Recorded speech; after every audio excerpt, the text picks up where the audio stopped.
I teared up when I first saw Ori and the Will of the Wisps revealed at E3 2017, and I teared up again at E3 2018. Moon Studios' masterpiece of a platformer was not only an emotional journey, but its Metroidvania adventure included some of the tightest, most enjoyable platforming I've ever played. With the sequel, the studio is bringing back that same wonderful gameplay, but also is adding some new features that on their faces don't seem to fit well with Ori.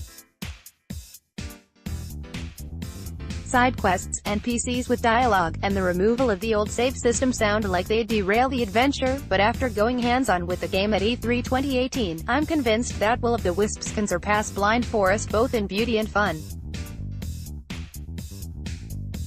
I began in a golden, sandy area where dunes were interspersed with spike traps and wall jump platforms crumbled the second I touched them. A few steps forward and a strange bird with a shovel implored me to help him out by digging into the sand, which I could do yet. Agreeing to help him opened up a side quest marked on my map and logged on my menu, so I hopped off to find a way to get through the pile of sand he'd been digging. A message said I could also trade skill points with certain NPCs for something I wanted. I never encountered any of these.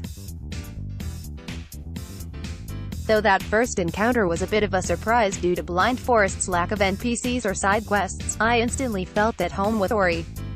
Ori moves, jumps, and attacks in very familiar ways. I could double jump and wall jump, though not climb, and though Sign was no longer with me to fire energy blasts, Ori used a strange ability like a light sword at close range that worked almost identically to his old basic attack. In addition, Ori had several other abilities I could map to other buttons. One shot a powerful, glowing arrow of light at enemies, another used up some of his energy gauge to heal him. If I didn't want to spend energy to replenish him, the familiar green flower pods and blue energy crystals were still interspersed throughout the level.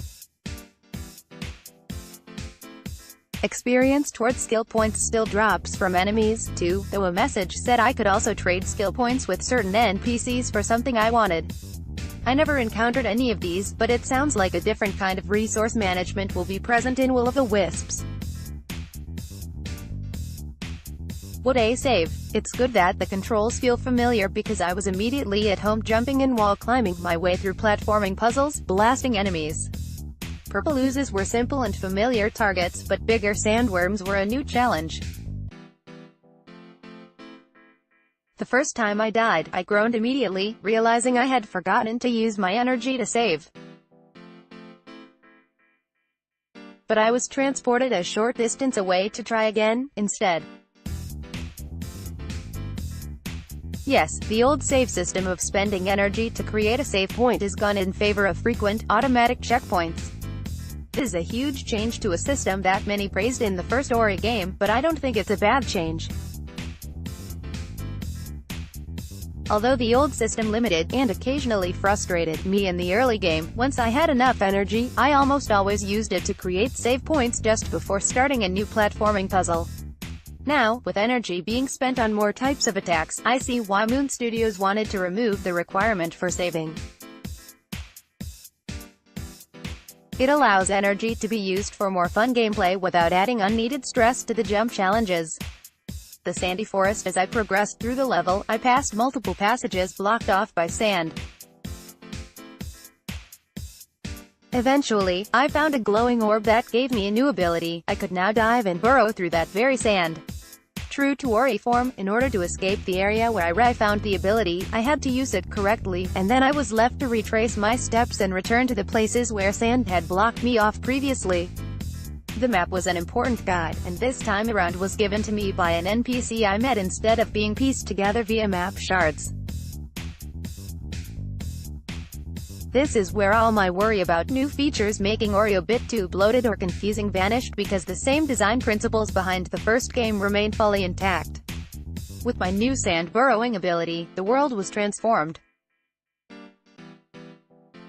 Not only could I traverse thick walls of sand, but those crumbling wall jump platforms I had used earlier to get a slight height boost could now be shot through, propelling me out the top and even higher up.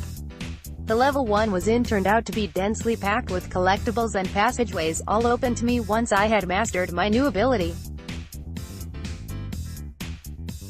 Overall, my demo, unfortunately, timed out before I could help my bird friend from before, but I was sufficiently entranced by the game. The environments are gorgeous, and at least the one I was in was different from anything I encountered in Blind Forest. Gareth Coker's soundtrack is the perfect background to Ori's curious climbing, and the desert theme it evoked was a just subtle enough departure from the lush forest sounds in the first game to distinguish it. I'm still a bit wary about how questing will play out in the larger scope of Ori and the Will of the Wisps, but the small bits I've seen so far are a promising start.